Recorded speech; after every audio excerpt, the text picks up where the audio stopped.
हरे कृष्णा। तो जो टॉपिक है अभी इस वक्त कोई आपके बारे में क्या सोच रहा है। हमने लिए 3 ऑब्जेक्ट 1, 2 एंड 3।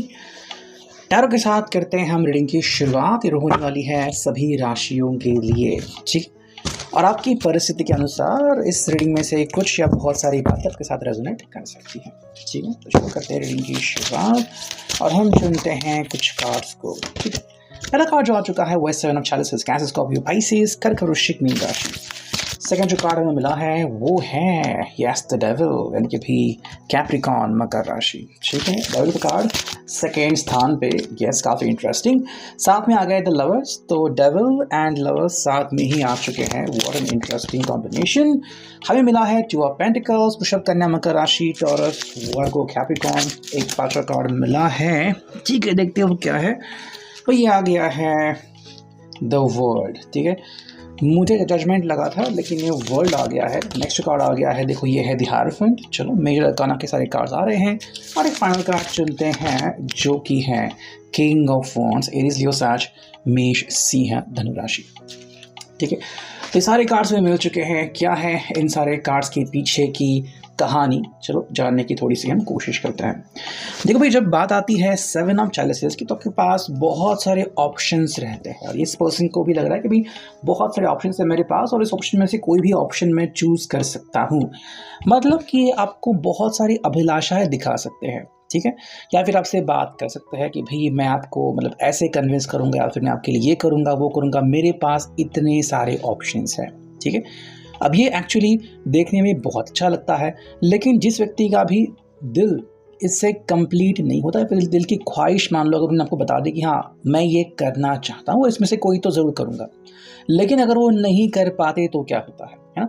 आप में से काफ़ी लोग ऐसे होंगे जो कह रहे होंगे कि भाई उन्होंने जो अपनी दिल की बातें कही थी उसके ऊपर वो चल नहीं रहे हैं, और कुछ लोग कहें कि हाँ भाई वो चल तो रहे हैं लेकिन उनको वहाँ पे सक्सेस नहीं मिल रहा है ना। तो यहाँ पे इनका कहना है कि मेरे पास ऑप्शन है। वैसे में जो व्यक्ति ऑप्शंस दिखा रहा है उसमें से कौन सही है और कौन गलत, ये तो आपको खुद को डिसाइड करना पड़ेगा। बिकॉज यहाँ पे है 7 ऑफ चैलिसेस, कर्क, वृश्चिक, मीन राशि, यानी कि इमोशनली ये पर्सन आपको मैनिपुलेट कर सकता है। और आई थिंक कुछ लोग जो है वो एक्चुअली कर भी पा रहे हैं, बिकॉज वो दिखा रहे हैं कि भाई देखो मेरे पास इतनी सारी चीज़ें हैं, मैं इनमें से कोई भी चीज़ कर सकता हूँ, बस मेरे ऊपर विश्वास करो। अब इसको अगर हम क्लैरिफाई करते हैं, ये क्लैरिफायर के रूप से हम इसे देख सकते हैं जो कि है द रेबल, ठीक है। यहाँ पे व्यक्ति बस अपना फ़ायदा उठाना चाहता है। अब अगर आप इस इमेज को ध्यान से देखोगे तो यहाँ पे हमें बहुत सारे कांटे दिखते हैं, है ना। यानी कि भाई यहाँ पे ये पर्सन की जो इच्छा है और एक्चुअली वो जो पा रहा है, मतलब जो पा रहा है वो तो आपके नज़र से परे है, ठीक है। That is the main reason. तो कहीं ना कहीं इनका मतलब हम कह सकते हैं कि कोई ऐसा एक मुद्दा है जो कि आपकी नज़रों से छूट गया है, या फिर कुछ लोग जो है वो एक्चुअली अपना भुट्टा सेक रहे हैं, ठीक है, बिना आपको बताएं। That is happening. अगर ऐसा हो रहा है तो आपको बच के आगे बढ़ने की ज़रूरत है। स्पेशली उनके लिए हैं जिनकी ज़िंदगी में ऑलरेडी कोई और व्यक्ति इन्वॉल्व है, मतलब वो लोग जो कि थर्ड पार्टी के साथ आगे बढ़ रहे हैं। अगर वो व्यक्ति आपके भी साथ है और थर्ड पार्टी के भी साथ है तो इसका मतलब है कि डबल ढोलकी हो रही है वहाँ पे, एंड चीज़ें जो है वो बद से बदतर हो सकती है। ऐसे में आपको ही एक संज्ञान लेने की ज़रूरत है। हालांकि जिसके लिए भी एप्लीकेबल होगा वो इसमें ध्यान रखेंगे।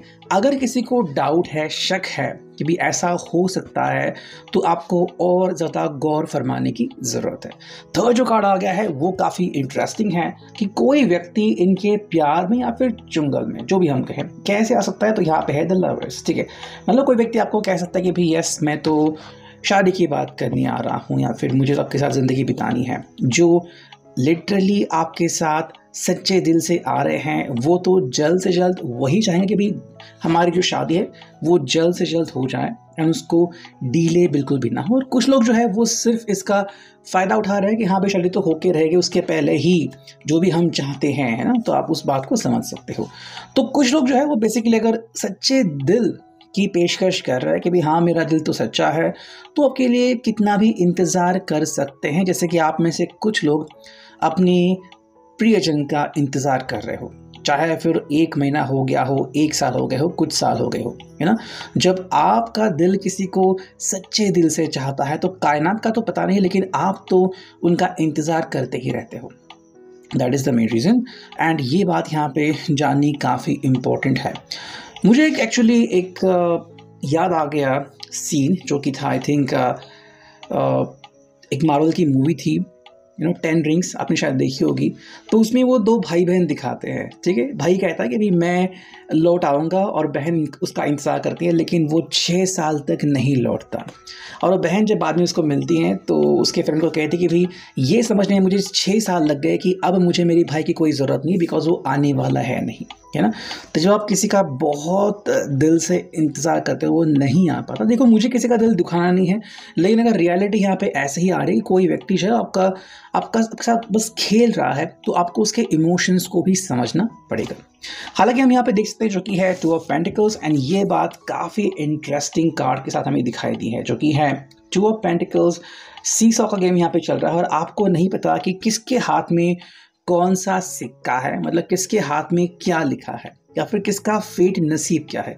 तो कई बार ऐसा होता है कि आप नसीब से इनसे दूर हो जाते हो, या फिर फैमिली मना करती है, या फिर मान लो इनका कोई एक्सीडेंट हो गया, या फिर कुछ हेल्थ इशू हो गया और अब आप साथ में नहीं आ पा सकते। तो देखो, ये तो हो गया जिसे हम कहते हैं कि डेस्टिनी की तरफ, जिसको आप रोक नहीं सकते।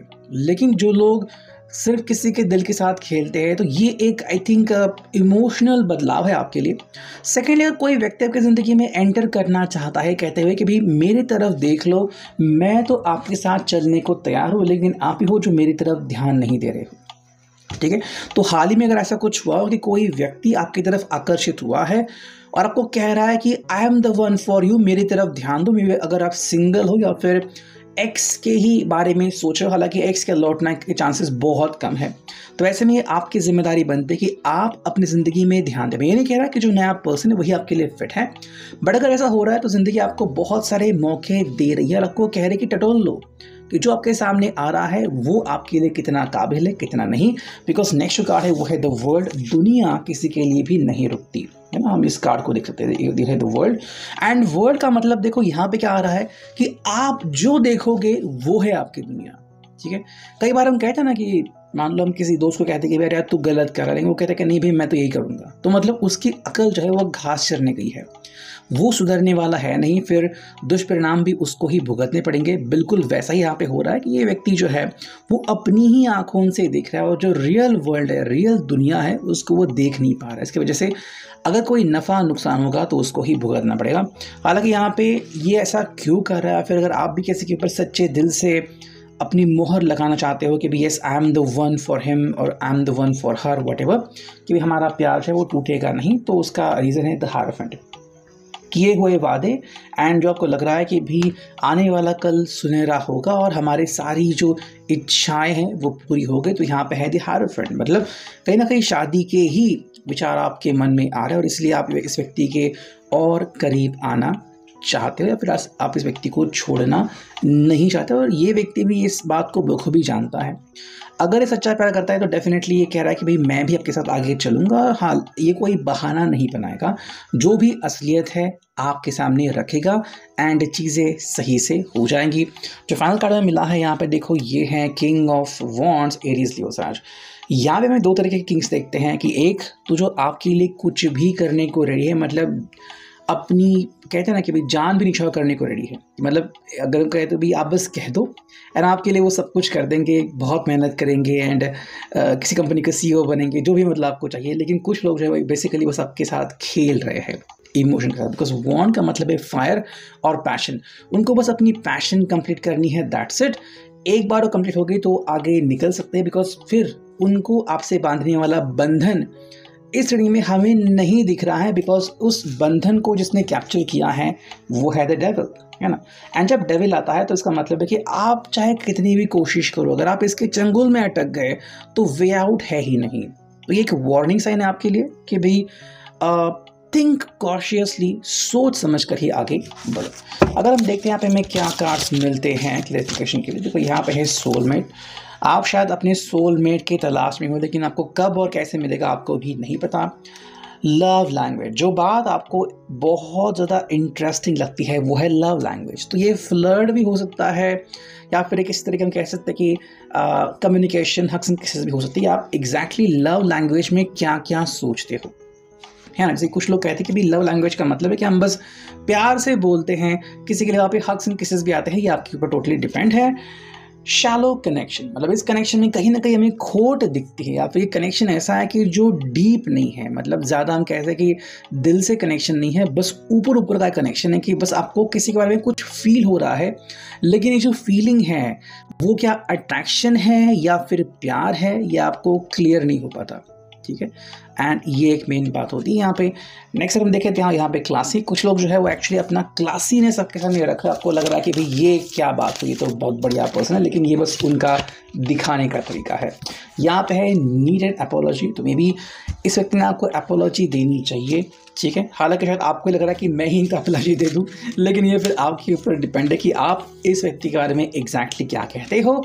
यहाँ पे सिस्टम में जो हो रहा है वो है कंट्रोल, तो क्या आप कंट्रोल खो रहे हैं, या फिर ये व्यक्ति आपको कंट्रोल दे रहा है, या फिर ये व्यक्ति आपका कंट्रोल पा रहा है, ये आपको जानने की सख्त जरूरत है। बिकॉज टैरो आपको दिशा दर्शन दिखाता है, बाकी आप किस दिशा में जा रहे हो ये आपको तय करना है। ठीक है, जस्ट लाइक मैप्स, आप मैप को ब्लेम नहीं कर सकते, आपको खुद देखना होगा कि भाई आप कहाँ पे जा रहे हो। यहाँ पे है रियल्टर, तो जो रियलिटी है वो आपके सामने आनी काफ़ी इंपॉर्टेंट है। प्लस यहाँ पे प्रॉपर्टीज़ की भी शायद कुछ बातें हो रही है। यहाँ पे ऑकवर्ड, तो कुछ बातें हैं जो शायद ऑकवर्ड चली जा रही, में भी आपको भी शायद लग रहा है कि अब मैं इनसे उस बारे में क्या और कैसे बातें करूं। यहाँ पे है डिसऑर्गेनाइज। ठीक है, तो कोई रिश्ता अगर डिसऑर्गेनाइज है, मतलब इसका बेस नहीं है, या फिर कैसे आप मिले, ये कनेक्शन आगे तक कैसे जाएगा, अगर आपको नहीं क्लैरिफिकेशन होता तो फिर आप वहाँ पे शायद स्टक हो चुके हो। कहीं ना कहीं पे यहाँ पे चीज़ें बहुत ही जल्दी हो रही हैं अर्ली, तो बात हम यहाँ पे देख रहे हैं। Fun to be around, I think ये पर्सन ऐसा है कि अगर आप इनके करीब हो, या फिर ये पर्सन अगर आपके करीब है तो आपको अच्छा लगता है कि हाँ हमारी एनर्जी काफ़ी बढ़िया है, बट इसका मतलब ये नहीं होता कि this is the main person would you want. ठीक है, कई बार कुछ लोग हमारे बहुत अच्छे दोस्त बनते हैं, लेकिन वो हमारे सोलमेट पर जिन कहते हैं कि भाई प्यार नहीं बन सकते। ठीक है, हालांकि सोलमेट कनेक्शन जो कहते हैं वो बहुत बड़ा कनेक्शन होता है, इसमें वो लोग भी आते हैं जो हमारे दिल से कनेक्टेड हैं, बट इन द सेंस वो हमारे साथ रहेंगे, हमारा दुख भी शेयर करेंगे, वो हमारी फैमिली भी हो सकती है। बट हम जिसे कहते हैं कि सोलमेट कनेक्शन मतलब एग्जैक्टली द वन वो is in love with us, मतलब जो हमारे प्यार में हो, तो फिर वो शायद सोलमेट कनेक्शन अभी तक नहीं है। यहाँ पे है क्लीन ऑर्गेनाइज, आपसे वही एक्सपेक्ट करें कि आप अपनी जो बातें हैं वो ये सामने रखें कि what is clean and what is organise. ठीक है।